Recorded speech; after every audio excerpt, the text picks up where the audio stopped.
நான் படமே எடுக்கக்கூடாதுன்றா பிரச்சனை. அது வாய்ப்பே இல்லைல்ல அதுக்கு. அது வாய்ப்பே இல்லை. இன்னைக்கு வந்து வினைக்கு எதிர்வினை உண்டு. நீ வினை செஞ்சுட்டு எதிர்வினையை அனுபவிச்சுக்கோ. அதை விட்டு எனக்கு வலிக்குது லைட்டாக குத்துன்னா எப்படி? அது ரொம்ப நாளாக வலிச்சிட்டு இருந்தது. அந்த வலியை பற்றி பேசுறதே உனக்கு வந்து இவ்வளோ பிரச்சனைனா அப்போ திருப்பி வச்சா தாங்க மாட்டேன்.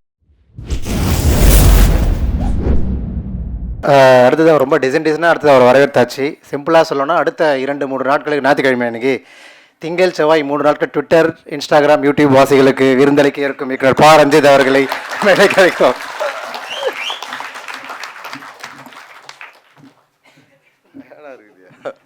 ஜெய்பீம். ரொம்ப மகிழ்ச்சியாக இருக்குது. வெற்றிகரமாக வானம் திருவிழாவில் தலித் ஸ்ரீமந்தில் இந்த பிகேரேசி ஃபிலிம் ஃபெஸ்டிவலை வெற்றிகரமாக நடத்தி முடித்த அனைத்து நீளம் பண்பாட்டு மைய தோழர்கள் மற்றும் இதுக்கு உதவியாக இருந்த எல்லாருக்கும் என்னுடைய நன்றியை நான் தெரிவிச்சுக்கிறேன். குறிப்பாக அருண் கார்த்தி அவர்களுக்கு என்னுடைய நன்றி. அருண் கார்த்தி கூட ஒத்துழைச்ச ஜிவி மற்றும் அனைத்து தோழர்களுக்கும் நன்றி. இந்த விபிஆர் வாசிக்கு நிறைய பேர் இதில் பயங்கரமாக ஒர்க் பண்ணியிருக்காங்க. எல்லாருக்குமே என்னுடைய தமிழ் பிரபா முக்கியமாக காசே ரொம்ப நன்றி. எல்லாருக்கும் நன்றி. இன்றைக்கி ஆக்சுவலி இது வந்து உங்களுக்கு ஒரு உதவிகரமாக இருக்கும் அப்படின்னு நான் நம்புகிறேன். இந்த ஃபெஸ்டிவல் வந்து என்ன நோக்கத்துக்காக ஆரம்பிக்கப்பட்டதோ அந்த நோக்கத்தை வந்து கரெக்டாக கொண்டு போயிட்டு ரீச் ஆகிட்டுருக்கு அப்படின்னு நான் வந்து நம்புகிறேன். ஏன்னா வந்து மரியாதைக்குரிய இயக்குனர் வந்து வசந்தபாலன் அவருடைய பேச்சு வந்து உண்மையிலேயே எனக்கு வந்து ரொம்ப இன்றைக்கி வந்து எனக்கு ரொம்ப சந்தோஷமான ஒரு நாளாக இருந்தது. ஸோ சினிமாவில் வெற்றி தொழில்களுக்கு அப்பாற்பட்டு நம்ம வந்து எதுக்காக இருக்கிறோம், என்ன பண்ணுறோம், அதோட வேல்யூஸ் வந்து மக்கள்கிட்ட போய் சேருது அப்படின்றது ஒன்று. அந்த வந்து கிரியேட்டர்ஸ் கிட்ட அது போய் சேருது. கிரியேட்டர்ஸ் அதை பற்றி யோசிக்க ஆரம்பிக்கிறாங்க. அது வேல்யூஸை வந்து அதோட டிமாண்டை வந்து புரிஞ்சுக்கிறாங்க அப்படின்றது தான் ரொம்ப முக்கியமானதாக நான் வந்து பார்க்குறேன். ஏன் வந்து இப்போது நிறைய பேர் என்கிட்ட வந்து கேள்வி கேட்பாங்க. இப்போ வானம் இது இசை நிகழ்ச்சி நம்ம பண்ணுறோம்ல, மார்கழியில் மக்கள் இசை, கிட்டத்தட்ட அது வந்து ஒரு கோடி அந்த மாதிரி செலவாகிற ஒரு ஈவெண்ட் தான். பட் அதை வச்சு நம்ம வந்து ஏன் மற்ற நிகழ்வுகளுக்கு வந்து செலவு பண்ணலாம்ல? ஏன் அவ்வளோ காசை வந்து ஒரு ஈவெண்ட்டில் எடுத்துமே போடணும்? இப்போ இந்த தலித் ஸ்ரீமந்துக்கு வந்து பெரிய ஒரு பொருட்செலவு தான் நம்ம பண்ணுறோன்னு வச்சுங்களேன். சரி, இது ஏன் நீங்கள் வந்து இதை பண்ணணும்? சரி, வேறு ஏதாவது ஒன்று பண்ணலாமே, லைக் வந்து ஒரு இன்ஸ்டியூஷன் மாதிரி, இல்லை வந்து ஹெல்ப் பண்ணலாம் அப்படிலாம் நிறைய சொல்லுவாங்க. ஆனால் அதையும் பண்ணிட்டு தான் இருக்கிறோம். அது பண்ணாமல் இல்லை. நமக்கு என்னால் முடியுமோ அதெல்லாம் பண்ணிட்டுருக்கோம். ஆனால் ஏன் கல்ச்சுரலாக கலை இலக்கியங்கள் இடங்களில் நம்ம ஏன் வந்து இவ்வளோ ஸ்ட்ராங்காக வேலை செய்ய வேண்டி இருக்குது அப்படின்றது வந்து பல பேருக்கு வந்து புரியலண்ணா.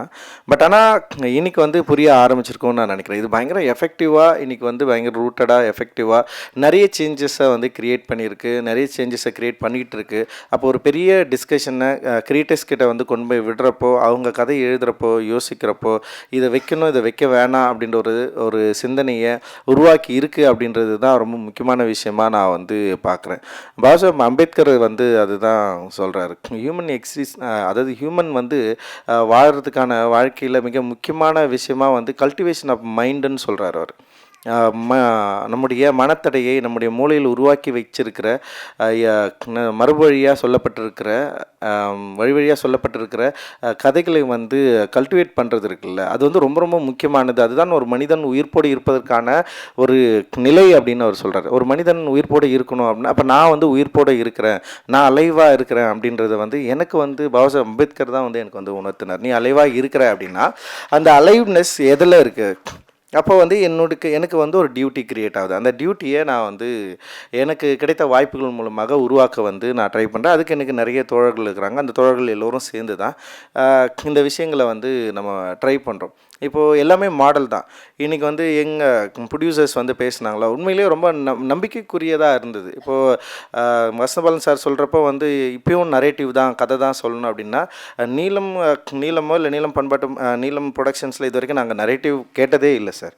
கதை கேட்டதே கிடையாது. வெறும் சினாப்சிஸ் அந்த வந்து ஸ்கிரிப்ட் புக்கு தான் வந்து நாங்கள் வந்து படிக்கிறோம். வெறும் சினாப்சிஸை படிச்சுட்டு ஸ்கிரிப்ட் புக்கை படிச்சுட்டு யாராவது கதை சொன்னால் கூட வந்து நான் கதை கேட்க மாட்டேன்னு தான் சொல்லுவேன். ஸ்கிரிப்ட் படிக்கிறது மூலமாக என்னால் ஓரளவுக்கு வந்து ஸ்கிரிப்டை புரிஞ்சிக்க முடியும் அப்படின்னு சொல்லிட்டு நம்ம வந்து நம்புகிறோம். ஸோ அப்படி தான் வந்து தொடர்ந்து வந்து படம் பண்ணிட்டுருக்கோம். அண்ட் வந்து அந்த $1 மில்லியன் அந்த ப்ரொடக்ஷன் கம்பெனியாக இருக்கட்டும், இல்லை அருண் கே விஸ்வா அவர்களுடைய சாந்தி டாக்கீஸாக இருக்கட்டும், அண்ட் அவருடைய ரீசெண்ட் அந்த டீசர் வந்து பயங்கர இன்ட்ரெஸ்டிங்காக இருந்தது, பயங்கர இம்ப்ரெசிவாக சித்தார்த்தோடைய நடிப்பில் வந்த அந்த இது வந்து ரொம்ப இம்ப்ரெசிவாக இருந்தது. அதே மாதிரி $1 மில்லியன் அவங்க எடுக்கிறது எல்லாமே வந்து குவாலிட்டியாக இருக்குது. அண்ட் வந்து ஒரு புது கதையாக்கங்களை வந்து சொல்லக்கூடிய ஒரு இடத்த நோக்கி நகர்கிற ஒரு தயாரிப்பாளர்களாக அவங்க இருக்கிறது வந்து ரொம்ப ரொம்ப இந்த சமயத்தில் வந்து முக்கியமானதாக இருக்குதுன்னு நான் நினைக்கிறேன். அது மாதிரி நிறைய பேர் இன்றைக்கி வந்து நிறைய யங் ப்ரொடியூசர்ஸ் வந்திருக்காங்க. அண்ட் ஏற்கனவே இருந்த தயாரிப்பு மாடலில் கொஞ்சம் மாற்றக்கூடிய இடத்துல வந்து இன்றைக்கி வந்து தமிழ் சினிமா மாறி இருக்குது. அஃப்கோர்ஸ் படம் ரிலீஸ் பண்ணுறதுலையும் படம் விற்கிறதுலையும் நிறைய பிரச்சனைகள் இருக்குது. இன்றைக்கி படம் விற்கிறது அவ்வளோ சாதாரணமான விஷயம் கிடையாது. ஏன்னா கார்ப்பரேட் வந்து இன்றைக்கி வந்து அவங்க முடிவு பண்ணுறாங்க எந்த படம் வாங்கணும், எந்த படம் வாங்கக்கூடாது. அது எல்லாமே அவங்க கையில் இன்றைக்கி வந்து மாறிடுச்சு. அவங்களுக்கு தேவையான படங்கள் வந்து பெரிய படங்கள் தான், சின்ன படங்கள் அவங்களுக்கு வந்து தேவையே கிடையாது பெரிய பெரிய நிறுவனங்களுக்கு. பட் ஆனால் அவங்களுக்கு சின்ன படங்கள் எப்போ அவங்களுக்கு தேவைப்படுதுன்னா, ஒருவேளை அந்த படம் வந்து தியேட்டரில் ரிலீஸ் ஆகி ஓரளவுக்கு சக்ஸஸ் ஆச்சுன்னா, சக்ஸஸ் கூட என்னவா அவங்க பார்க்குறாங்கன்னா, ஒன்று வந்து தியேட்டரில் ரிலீஸ் ஆகிறது எப்படி அவங்க ரிலீஸ் பண்ணுறாங்க, என்ன மாதிரி வந்து பட்ஜெட்டில் இதை பண்ணியிருக்காங்க, அப்புறம் தியேட்டரில் ரிலீஸ் ஆனதுக்கப்புறம் அதுக்கு என்ன மாதிரி நாய்ஸ் க்ரியேட் ஆகிருக்கு, அந்த நாய்ஸ் வந்து ஓடிடியில் வந்து ஸ்டேட்டு எடுத்துக்கிறாங்களா இல்லை வந்து பேப்பர் வியூ எடுத்துக்கிறாங்களா, மாதிரி நிறைய பிரச்சனைகள் இன்றைக்கி வந்து போயிட்டுருக்கு. ஒரு படத்தை எடுத்து தயாரித்து ரிலீஸ் பண்ணுறது வந்து பெரிய பெரிய கஷ்டம். அதை விற்கிறது, விற்பனையை வந்து நம்ம திருப்பி எடுக்கிறது அப்படின்றதும் ஒரு பெரிய சிக்கலான விஷயம். இந்த சமயத்துலேயும் சில படங்கள் வந்து மக்கள்கிட்ட பெரும் ஆதரவு பெற்று பல கோடிகளை சம்பாதிக்கிற படங்களாகவும் இருக்குது. அதுக்கு உதாரணம் $1 மில்லியன் ப்ரொடக்ஷன் வந்து நம்ம வந்து சொல்லலாம். பல கோடி இல்லை, அவங்க இப்போ தான் வளர்ந்து வராங்க. அந்த பல கோடி பெறுவதற்கான வாய்ப்பை அவங்களுடைய ப்ரொடக்ஷன் நிறுவனம் பெறும் அப்படின்னு நான் நம்புகிறேன். ஏன்னா அவங்களுடைய அப்புறம் வந்து இன்னும் இப்போ ரப்பர் பந்துன்னு ஒரு படம் ரிலீஸ் ஆச்சு. அதுவுமே வந்து ரொம்ப முக்கியமான ஒரு பாலிடிக்ஸை பேசினாலுமே ஜனரஞ்சகமாக மக்கள்கிட்ட பெரிய ரீச் ஆகி பெரிய அளவில் வந்து வசூலாச்சு. அந்த வாழையை நம்ம வந்து சொல்லலாம். வாழையுமே வந்து ஒரு பெருவாரியான மக்கள்கிட்ட போயிட்டு சேர்ந்து பெரிய அளவில் வந்து ரீச் ஆன, அதுவும் வணிக ரீதியாக பெரிய வெற்றி பெற்ற ஒரு படமாக வந்து பார்க்கலாம். ஸோ இன்றைக்கி வந்து படம் எடுக்கிறது, படம் தயாரிக்கிறது அப்படின்னு சிக்கலாக இருந்தாலுமே ஒரு யூனிக்கான ஐடியாஸு, ரொம்ப ஒரு ஒரிஜினலான வாய்ஸ்க்கு வந்து ஒரு பெரிய வேல்யூஸ் க்ரியேட் ஆகிருக்கு. அதுதான் நம்ம வந்து புரிஞ்சுக்கணும். இங்கே இருக்கிற எல்லா film makers and creators and actors எல்லாருக்குமே வந்து சொல்லிக்க விரும்புகிறது என்னென்னா, இன்றைக்கி நமக்கான ஸ்பேஸ், அதாவது நமக்கான வாய்ப்புகள் வந்து திறந்து தான் இருக்குது அப்படின்னு நான் நினைக்கிறேன். அப்போது நம்ம பெரிய பயப்பட வேண்டிய அவசியமே இல்லை. இப்போ நான் படம் பண்ண ஆரம்பிக்கிறப்போ நானுமே நிறைய இடத்துல கதை சொல்லியிருக்கேன். கதை கேட்டு நிறைய பேர் சிரிச்சிருக்காங்க. ஆனால் அவங்களால படம் பண்ண முடியாமல் போயிருக்கு. படம் பண்ணுறப்போ நிறைய சிக்கல்கள் இருந்திருக்கு. ஆனால் வந்து நான் யோசிச்சு பார்க்குறேன், என்னோடய ஜேர்னியை நான் யோசிச்சு பார்க்குறேன். ஒவ்வொரு முறையும் திரைப்படம் ரிலீஸ் ஆகிறப்ப எனக்கு நிறைய ப்ரெஷர் இருந்திருக்கு. ஒவ்வொரு முறையும் வந்து திரைப்படம் முடிஞ்சதுக்கப்புறம் வந்து நண்பர்களாக இருக்கலாம், இல்லை வெல்விஷர்ஸ் வந்து என்கிட்ட சொல்கிறப்ப நீங்கள் ஏன் இதை பற்றி பேசணும்னு அவசியம் கிடையாது, ஒரு படம் எடுத்துட்டீங்க அதோட விட்டுருங்க, எதுக்கு நீங்கள் தொடர்ந்து இதை பற்றி பேசிகிட்டே இருக்கணும், இதை பற்றி பேசிகிட்டு இருக்க வேண்டிய அவசியம் இல்லைல்ல உங்களுக்கு. ஏன்னா வந்து உங்களுக்கு ஒரு நல்ல ஸ்பேஸ் கிடச்சிருக்கு, நீங்கள் நல்ல கமர்ஷியல்ஸ் படம் எடுத்துகிட்டு போகலாம், அதுக்கு நல்ல சம்பளமும் கிடைக்குது. நிறைய ஆக்டர்ஸ் வந்து என் கூட நடிக்கிறது, என்னுடைய திரைப்படத்தில் நடிக்கிறதுக்கு பெரிய ஆர்வமாகவும் இருக்கிறாங்க. ஸோ இந்த மாதிரி நிறைய விஷயங்கள் இருந்தாலும் அப்போ என்னை எது தடுக்குதுன்றது வந்து நீங்கள் வந்து புரிஞ்சுக்கணும். நான் ஏன் இந்த சினிமா மட்டும்தான் எடுக்கணும்னு நான் நினைக்கிறேன், ஏன் இந்த சினிமா எடுக்கிறதுனால எனக்கு வந்து பெரிய அளவில் வந்து பணம் வந்து திருப்பி கிடைக்குதா, இல்லை இந்த மாதிரியான தயாரிப்பு நிறுவனங்கள், இப்போ என்னுடைய தயாரிப்பில் வந்த படங்கள் எல்லாமே வந்து படம் நல்ல படம் தான், ஆனால் வந்து போட்ட காசை நான் திருப்பி எடுத்தேன்னா ஒரு சிக்கல் இருக்குது. ஆனால் நான் டிரெக்ட் பண்ணுறது மூலமாக எனக்கு அதில் வர வருமானத்தை நான் என்ன பண்ணேன்னா இதில் வந்து ஓரளவுக்கு வந்து ரெக்கவர் பண்ணிக்கிறேன். அப்போ வந்து நஷ்டன்றது வந்து ஒரு பெருசாக இல்லாமல் ஓரளவுக்கு குறைந்தபட்சம் வந்து ஒரு படம் எடுத்த திருப்தி அப்படின்றது வந்து எனக்கு ஒரு பெரிய போதுமானதாக இருக்குது. ஓகே, ஒரு நல்ல படம் எடுத்தோம் அப்படின்றது தான் வந்து அதோட வேல்யூஸை திருப்பி க்ரியேட் பண்ணிட்டே இருக்கு. ஆனால் நம்ம ஏன் தொடர்ந்து இயங்கணும்? அப்போ வந்து இந்த ஸ்பேஸ் உண்மையிலே தொடர்ந்து எங்கிறதுக்கான ஒரு வாய்ப்பை நமக்கு உருவாக்கி கொடுத்துருக்கானா நிச்சயமாக இருக்குது. நம்ம இன்னும் அதற்கான ரொம்ப தைரியமாக நம்ம மாறலை அப்படின்றது தான் இதில் இன்னொரு முக்கியமான விஷயமாக நான் வந்து பார்க்குறேன். ஒரு 10 பேர் வந்து படம் எடுக்க வேணாம், படம் பிடிக்கல, இல்லை படம் வந்து இந்த மாதிரி படம் எடுக்க வேணாம் அப்படின்னு யோசிக்கிற ப்ரொடியூசர்ஸே நம்ம மீட் பண்ணிட்டுருக்கோம்னு நினைக்கிறேன். ஆனால் 11 இந்த கதை வேணும்னு காத்துட்ருக்கிற ப்ரொடியூசர்ஸ் நிறைய பேர் இருக்கிறாங்க. அந்த 11வது ஆளை தேடுறதுல தான் நம்முடைய தேடுதலும் இருக்குது, அதை நோக்கி நகரத்தில் தான் நமக்கு வந்து ரொம்ப முக்கியமான விஷயம் இருக்குது அப்படின்னு நான் நினைக்கிறேன். ஆனால் அந்த 11 ஆள் தேடுறதுக்கு முன்னாடி நம்ம வந்து சோர்ந்துடுறோம். ஏன்னா இங்கே ரொம்ப ப்ரெஜரைஸாக இந்த படம் தான் ஓடும், இந்த படம்லாம் ஓடாது, இந்த கருத்தெல்லாம் பேசக்கூடாது அப்படின்ற இடத்துல இருந்து தான் நம்ம வந்திருக்கிறோம். அப்படின்ற இடத்துல இருந்து தான் நீலம் ப்ரொடக்ஷன் வந்து இன்றைக்கி வந்து செயல்பட்டுருக்கு. அதிலிருந்து தான் நிறைய டைரக்டர்ஸ் இன்றைக்கி வந்து வந்திருக்காங்க. ஸோ எந்த கருத்துனாலும் பேசலாம் அப்படின்ற வாய்ப்பை ஏற்கனவே இந்த தமிழ் சமூகம் உருவாக்கி வச்சுருக்கு. இப்போ தலித் இஷ்யூ பேசுறதுனால இது ஒரு சாதி திரைப்படம்னு சொல்லிட்டு முத்திரை குத்து சாதி திரைப்படங்கள் வருவதற்கான காரணம் ரஞ்சித்து தான் அப்படின்னு சொல்கிறதுக்கு முன்னாடியே பல வருஷங்காலமாக வந்து இங்கே வந்து சாதியை பற்றி வெளிப்படையாக பேசின படங்கள் இருக்குது. ஆனால் அது எல்லாமே என்னென்னா ஏற்றுக்கொள்ளப்பட்ட ஒரு சாதியாக இருக்கிறதுனால இவங்களுக்கு யாருக்குமே பிரச்சனையாக இல்லை. இங்கே திடீர்னு வந்து தலித் லைஃப்பை பற்றி பேசுகிறது தான் வந்து இவங்களுக்கு வந்து ஒரு சாதி படமாக மாறி இருக்கும். இவன் வந்து காஸ்ட்டை பற்றி பேசுகிறான், நம்மலாம் ஒன்றா இருக்கிறோம், நம்மளாம் ஒன்றா பேசிகிட்டு இருக்கிறோம், ஒன்றா படுத்து தூங்குறோம், ஒன்றா வந்து சாமி கும்பிட்றோம், நமக்குள்ளே எந்த பிரச்சனையுமே இல்லை, இவன் தான் வந்து பேசி இந்த பிரச்சனை பண்ணுறான் அப்படின்னு ஒரு இடம் ஃபஸ்ட்டு திட்ட ஆரம்பித்தாங்க.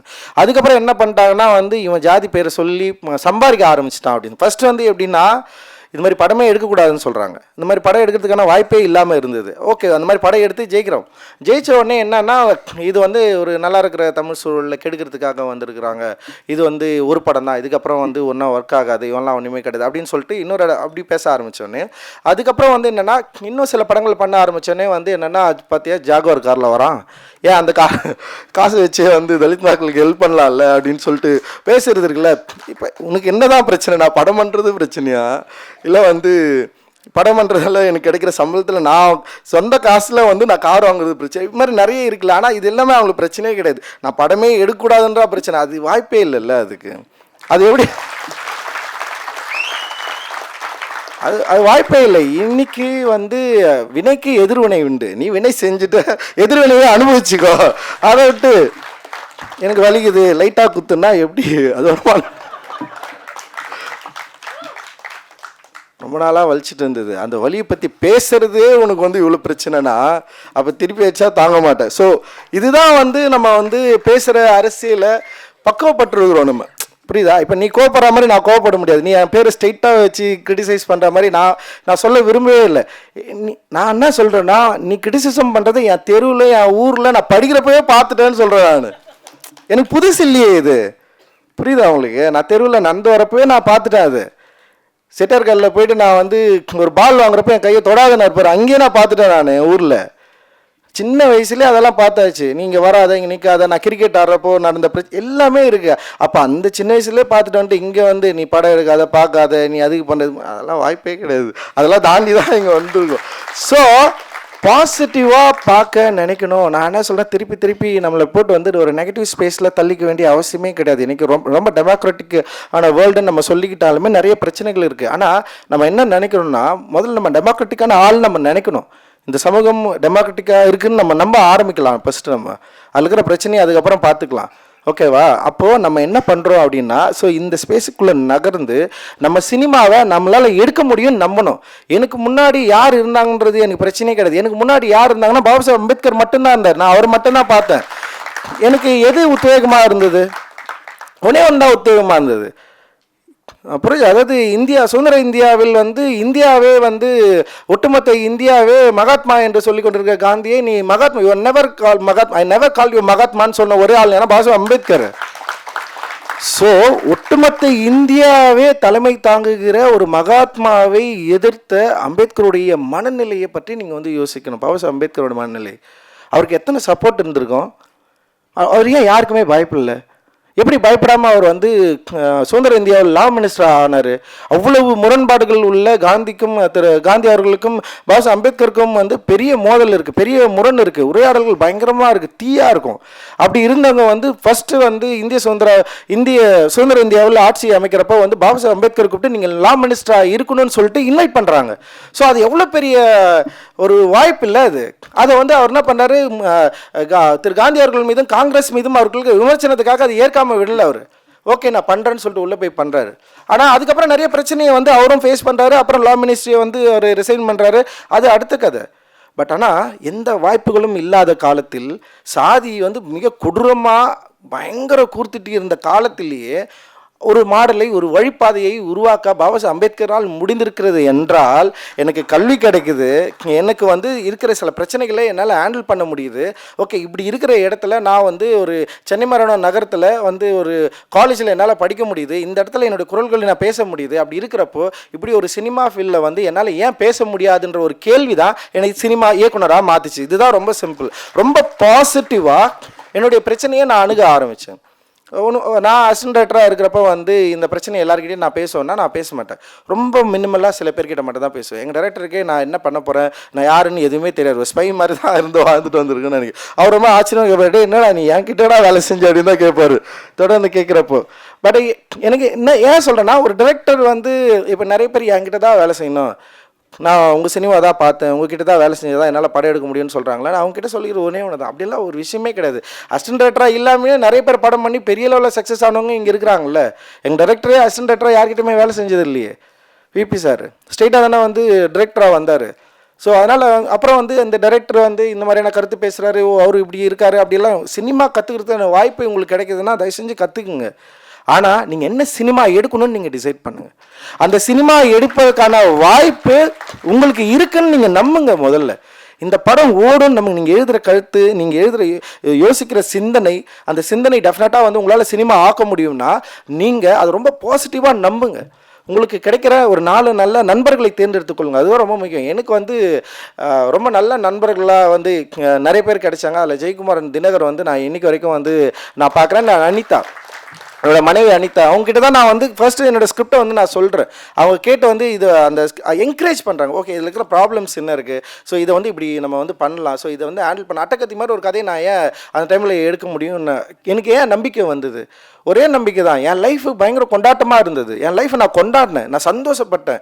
கிட்டத்தட்ட வந்து என்னுடைய நான் 17வது வயசுலேருந்து ஒரு 24-25 வயசு வரைக்கும் கொண்டாடி தீர்த்துட்டேன் என்னுடைய வாழ்க்கையை. நான் அப்படி எனக்கு இதற்கிடையில் சாதி பிரச்சனை இருக்குது, இதற்கிடையில் நான் நிறைய பிரச்சனைகளை வந்து அனுபவிச்சிருக்கேன், இதற்கிடையே எக்கச்சக்கமான பிரச்சனை இருக்குது. பட் ஆனால் அதை மீறி என்னுடைய வாழ்க்கையில் நான் அனுபவித்த கொண்டாட்டங்கள் தான் என்னுடைய ஃபஸ்ட்டு சினிமா வரணும்னு நான் முடிவு பண்ணுறேன். ஏன் என்னுடைய கொண்டாட்டம் ஃபஸ்ட்டு சினிமா வரணும்னு நான் முடிவு பண்ணேன்னா, ஈஸியாக ஆடியன்ஸை கனெக்ட் பண்ணணும். ஆக்சுவலி அது ஒரு கேம், அது ஒரு ட்ராப் தான். அது நான் ஒரு ட்ராப் பண்ண ட்ரை பண்ணுறேன். நான் ஒரு சினிமா எடுக்கிறேன், நான் ஒரு சினிமா செகண்ட் தான் எடுக்க போகிறேன், மெட்ராஸ்னு ஒரு படம், அதுக்கப்புறம் எடுக்க போகிறேன், அதுக்கப்புறம் என்னென்ன வேறு சம்பவம்லாம் ஓகே அப்படின்னு சொல்லிட்டு முடிவு பண்ணியாச்சு. அப்போது அதுக்கு முன்னாடி ஃபஸ்ட்டு இங்கே இந்த லாங்குவேஜை புரிஞ்சிக்கக்கூடிய ஆடியன்ஸ் இருக்கிறாங்களா இல்லையான்னு தெரியாது. ஆனால் ஆடியன்ஸ் நல்ல படங்களில் அவங்களுக்கு சுவாரஸ்யமான ஒரு திரைப்படங்கள் கொடுத்தா அவங்க டெஃபினட்டாக அவங்க வந்து விரும்புவாங்க. ஆனால் அந்த படத்துக்கான தயாரிப்பாளர் கிடைப்பாங்களா, இதுதான் ரொம்ப முக்கியமான கேள்வியாக இருந்தது. ஆனால் மெயின் ஸ்ட்ரீம் ப்ரொடியூசர்ஸ் யாருமே அதுக்கு ஒத்துக்கலை. நான் சொன்ன கதையை வந்து யாருமே, ஆனால் இது ஒரு காமெடி ஃபிலிம் தான், பட் ஆனால் வந்து நான் ஒரு புதுமுகங்களை வச்சு தான் போகணுன்னு ட்ரை பண்ணேன். எனக்கு தெரிஞ்ச ப்ரொடியூசர்ஸ் கூட நிறைய பேர் இதை பற்றி பயந்தாங்க. அண்ட் சிவி குமார் வந்து புதுசாக உள்ளே வந்தார். அவருக்கு வந்து இதை பற்றி எதுவுமே தெரியாதனால, அண்ட் சினிமா பிஸ்னஸ் அது மாதிரி எந்த இதுவுமே தெரியாது அவருக்கு ஒரு ஆசை படம் பண்ணணுன்னு சொல்லிட்டு. ஓகே, அவர் வந்து என்னை நம்பினார். நான் அவர் நம்பிக்கையே வீண் பண்ணல. இது மட்டும்தான் ஒரே கோல் அவருக்கும் எனக்கு இருந்தது. மற்றபடி வந்து அவர் என்னுடைய அரசியலை விரும்புகிறாரா அப்படின்றதுல நிறைய டிஃப்ரெண்ட் ஆஃப் ஒப்பீனியன் இருந்தது. படம் ரிலீஸ் வரைக்கும் எனக்கு அவருக்கும் நிறைய பிரச்சனைகள் இருந்தது இந்த அரசியல் நிலைப்பாடு மீது. ஆனால் அவருக்கு இந்த படம் என்னவா இருக்கணும்னு அவர் விருப்பப்பட்டாரோ அப்படி இருந்தது. எனக்கு அவர் ஒரு தயாரிப்பாளர் என்னை நம்பி படம் போடுறாரு, அவரை வந்து நம்ம எந்த வகையிலையும் கைவிட்டக்கூடாதுன்னு நான் நம்பினேன். அண்ட் என் ஒர்க் மேலே நான் ரொம்ப சின்சியராக இருந்தேன், ரொம்ப நேர்மையாக இருந்தேன். அண்ட் வந்து அந்த திரைப்படம் வெற்றி அடையும் நான் நம்பினேன். காரணம், முடியும்னா எல்லாராலையும் அடைய முடியும். நல்ல திரைக்கதை, நல்ல கதை இருந்தால் டெஃபினட்டாக ஆக முடியும்னா அது வயசெல்லாம் பிரச்சனை இல்லை, நிறைய பேர் அது மீறியும் பண்ணிட்டுருக்காங்க. ஸோ இந்த நம்பிக்கைகளுக்குள்ளே நம்ம இறங்க வேண்டிய தேவை இருக்குது. அதனால் தயவு செஞ்சு இந்த கதையை யோசிக்கலாமா, இப்படி யோசிக்க வேணாவா, இப்படி பண்ணலாமா அப்படின்னு எதுவுமே யோசிக்காதீங்க. அண்ட் நமக்கு முன்னாடி நிறைய வெற்றி பெற்றவர்கள் இருக்கிறாங்க. அண்ட் வந்து இன்றைக்கி வந்து எல்லா படத்தையும் ஸ்டேஜ் பண்ண முடியும். கூழாங்கல் மாதிரியான இல்லை கொட்டுக்காளி மாதிரியான படங்கள் வந்து இன்றைக்கி ஸ்டேஜ் பண்ணி மக்கள்கிட்ட பெருவிதமான பாராட்டையும் அவங்களும் வரவேற்பையும் பெற முடியுது. அப்படின்றப்போ ஒரு ஆர்ட் ஹவுஸ் மூவி அப்படின்னு தனியாக ஜானர் பண்ண முடியாமல் அதுவுமே இன்றைக்கி வந்து ஒரு மெயின் ஸ்ட்ரீம் சினிமாக்குள்ளே வந்து மக்கள்கிட்ட போய் சென்றடைய முடிகிற ஒரு இடத்துல தான் இருக்குது. அதனால் பெரிய நம்பிக்கையோடு நீங்கள் செயல்பட வேண்டிய தேவை இருக்குது அப்படின்னு நான் இந்த நிகழ்வில் உங்கள்கிட்ட நான் வந்து கேட்டுக்கிறேன். அண்டு சோசியல் கான்ஷியஸ் டெஃபினட்டாக அந்த தேவை. அண்ட் ரெஸ்பான்சிபிலிட்டி மிக மிக மிக அவசியம். நம்ம ஏன் சினிமா பண்ணுறோம், நம்ம ஏன் எதுக்காக பண்ணுறோம், என்ன பண்ண போகிறோம், இந்த சினிமா மூலமாக என்ன பண்ண போகிறோம். இப்போ ஸ்பைக்லியோட கோட்டை வந்து நம்ம இந்த புக்கோட பின்னாடி வந்து போட்டிருக்கோம். உண்மையிலே ஸ்பைக்கி அதை பற்றி பேசியிருக்காரா அப்படின்றது வந்து எனக்கு தெரியாது. ஸ்பைக்லி படங்கள் நான் நிறைய பார்த்துருக்கேன். ஆனால் என்னுடைய முடிவு அதுவாக தான் இருந்தது. ஆனால் நான் இப்போ பார்க்குறப்ப திடீர்னு ஸ்பைக்லி இந்த வார்த்தையை பேசியிருக்காரு அப்படின்னு சொல்லிட்டு எனக்கு சந்தோஷமாக இருக்குது. So I don't want to change. என்னால் இந்த உலகத்தை வந்து இங்கே இருக்கிற சாதி சமூகத்தை, இங்கே இருக்கிற இன்இக்வாலிட்டியை வந்து என்னால் ஒரேடியாக மாற்றிட முடியுமானா மாற்றிட முடியாது. ஒரு டிஸ்கஷனை என்னால் கிரியேட் பண்ண முடியும்னு நான் நம்பினேன். அந்த டிஸ்கஷன் தொடர்ந்து நடந்துகிட்டே இருக்கு. அந்த டிஸ்கஷன் மேலே பல விமர்சனங்கள் இருக்குது, அதாவது எதிர்மறை விமர்சனங்கள் இருக்குது, ரொம்ப பாராட்டத்தகுந்த விமர்சனங்களும் இருக்குது. ஸோ அதை பற்றி எனக்கு வந்து ரொம்ப சந்தோஷம்தான். What I done, what I'm been doing, I'm really happy and பயங்கர சந்தோஷமான ஒரு மனிதனாக இருக்கிறேன். நான் என்ன பண்ணியிருக்கேன் அப்படின்னு பார்க்குறப்போ வந்து உண்மையிலேயே ரொம்ப ரொம்ப ரொம்ப ஹாப்பியான ஒரு மனிதனாக இருக்கிறேன். ஸோ இதை நான் பெறுவதற்கு என்னுடைய நோக்கங்களும் என்னுடைய பிடிவாதமும் தான் காரணமாக இருக்குது. ஏன்னா நான் ரொம்ப பிடிவாதமாக இருந்தேன். அந்த நோக்கத்தை கைவிட்டுறக்கூடாதுன்னு நினச்சேன். நான் பேசுகிறது மூலமாக என்ன எவ்வளோ ஸ்டீரியோடைப் பண்ண முடியுமோ அவ்வளோ பண்ணாங்க. அதை பற்றிலாம் எனக்கு எந்த கவலையுமே கிடையாதுன்னு சொல்லிட்டு தொடர்ந்து இயங்கிட்டே இருக்கிறேன். அஃப்கோர்ஸ் நம்ம வந்து ஒரு கமர்ஷியல் இண்டஸ்ட்ரியில் இருக்கோம். நம்ம எல்லாமே பெரிய அளவில் பணம் போடுறாங்க. அந்த பணத்தை திருப்பி தர வேண்டிய நோக்கம் இருக்குது. அந்த பணத்தை வந்து கரெக்டாக அவங்க ப்ரொடியூசர்ஸ்க்கு வந்து பெற்றுத்தர வேண்டிய தேவையும் இருக்குது. அது கிரியேட்டராக நான் உணர்றேன். அண்ட் எனக்கு ஒரு ரெஸ்பான்சிபிலிட்டி இருக்குது. அதே நேரத்தில் என்னோட திரைப்படம் என்னவா இருக்கணுன்ற ரெஸ்பான்சிபிலிட்டியும் அதில் வந்து பெரிய கட்டுப்பாடும் எனக்கு இருக்குது, நோக்கமும் எனக்கு இருக்குது. அதை நீங்கள் உங்களுடைய முதல் திரைப்படங்கள்லேயே ஆரம்பிக்கணுங்க. இப்போ பரியரும் பெருமாள் ஏன் ஃபர்ஸ்ட் படத்துலேயே அவ்வளோ வேஸ்டான ஒரு பெரிய டிஸ்கஷனை அவ்வளோ ரீச்சை பெற்றதுன்னா, அப்படி ஒரு வாய்ப்பு பரியரும் பெருமாளுக்கு கிடைச்சிது. அது கிடைக்கக்கூடிய சூழல் அன்றைக்கி வந்து இருந்தது. அது உடனே அவ்வளவு காத்திரமான ஒரு சினிமாவை அப்படியே எடுத்து ரிலீஸ் பண்ணக்கூடிய ஒரு ஸ்பேஸ் வந்து அன்றைக்கி ஒரு வாய்ப்பு கிடைச்சதுனால அது ஈஸியாக வந்து சேர்ந்தது இல்லை. ஸோ அப்படி தான் இன்றைக்கி வந்து இருக்குதுன்னு நீங்கள் நம்புங்க. அண்ட் வந்து சில பிரச்சனைகள் இருக்கலாம், இந்த பிரச்சனைகள் எல்லாம் தூக்கி போடுங்க. அண்ட் உங்களாலையும் எல்லாராலையும் மிக அற்புதமான சினிமாவை தமிழ் உலகத்துக்கு மட்டும் இல்லாமல் ஒட்டுமொத்த உலகத்துக்கு நம்மளால் தர முடியும் அப்படின்ற ஒரு நம்பிக்கையை P K Rosy cinema festival, film festival வந்து உருவாக்கினால் அதுவே எங்களுக்கு வந்து மிகப்பெரிய மகிழ்ச்சி. அண்ட் அதை பாபா சாஹேப் அம்பேத்கருடைய பிறந்த மாதமான ஏப்ரல் மாதத்தில் தலித் வரலாற்று மாதமாக கொண்டாடுகிற நீலம் பண்பாட்டு மையம் மூலமாக இந்த மாதத்தில் நாங்கள் வந்து உங்களுக்கு வந்து இந்த ஃபெஸ்டிவலை நிகழ்த்தி காட்டி உங்களோடு இருக்கிறதுல பெரும் மகிழ்ச்சி. இதில் உடன் இருந்த அனைத்து தொழிலுக்கும் நிறைய இயக்குநர்கள் இதில் வந்திருக்காங்க. நிறைய பேர் ரொம்ப இன்ஸ்பைரிங்காக பேசினாங்க. நிறைய டிஸ்கஷன் நடந்தது. அண்ட் வந்து அதே மாதிரி படங்கள் திரையிடக்கூடாதுன்னு பிரச்சனையும் வந்தது. அண்ட் இன்றைக்கி வந்து நேற்று போலீஸ் தரப்பில் வந்து நோட்டீஸ் வேறு ஓட்டிகிட்டு போயிருக்காங்க. அண்ட் வந்து இங்கே பிரசாத் லேபுக்கு வந்து இந்த லைசன்சிங் கேன்சல் பண்ணுன்ற அளவுக்கு வந்து ஒரு த்ரெட்னிங்கும் வந்து கிரியேட் ஆகிருக்கு. பட் அஃப்கோர்ஸ் அதை பற்றி பிரச்சனை இல்லை. இப்போ சந்தோஷம் நம்ம வந்து வெளியில் திரையிடலாம், நம்ம இங்கே திரையில அனுமதி கிடைக்கலன்னா நம்ம டெஃபினட்டாக சந்தோஷம் வெளியில் திரையிடலாம். அதை நம்ம எதிர்கொள்ள அளவுக்கு சக்தி நமக்கு இருக்குது. நமக்கு பிரச்சனை நம்மனா அவ்வளோ க்ரைமெல்லாம் பண்ணலாம். அது சிவில் இது க்ரைம் பனிஷ்மெண்ட் எல்லாம் சொல்கிறாங்க. ஸோ அப்படி ஒரு பிரச்சனையெல்லாம் அதை எதிர்கொள்ளலாம். பரவாயில்ல, கொஞ்ச நாள் ஜெயிலில் போய் உட்காரலாம் வாங்க. முடியல, எவ்வளோதான் வேலை செய்யுது. ஒரு 10 நாள் ஜெயிலில் உட்காந்து கொஞ்சம் புக்குக்கு படிக்கலாம், கொஞ்சம் வேறு ஒரு என்வரன்மெண்ட்டு கொஞ்சம் இன்ட்ரெஸ்டிங்காக இருக்கும். ஸோ அதனால் வந்து கைதாவதற்கு தயாராக இருக்கிறோம். ஸோ சந்தோஷையும் நசீரையும் ஒரு நல்ல நாள் சொன்னீங்கன்னா நம்ம வந்து திரையிட்டு அந்த சம்பவத்துக்கும் தயாராகும். அண்ட் வந்து ஸோ இது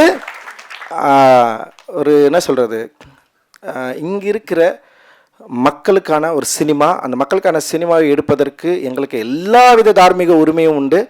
அதை தடுக்கிறதுக்கு சட்டத்தாலையும் சரி யாராலையும் வந்து அதுக்கு வந்து வாய்ப்பு இல்லை அப்படின்னு நான் சொல்கிறேன். உண்மையிலே இது வந்து பிகே ரோசி ஃபிலிம் ஃபெஸ்டிவல் அவர்கள் சார்பாக நாங்கள் ஒரு தீர்க்கமாக முடிவோடையே இதை சொல்கிறோம். So will face it. Thank you.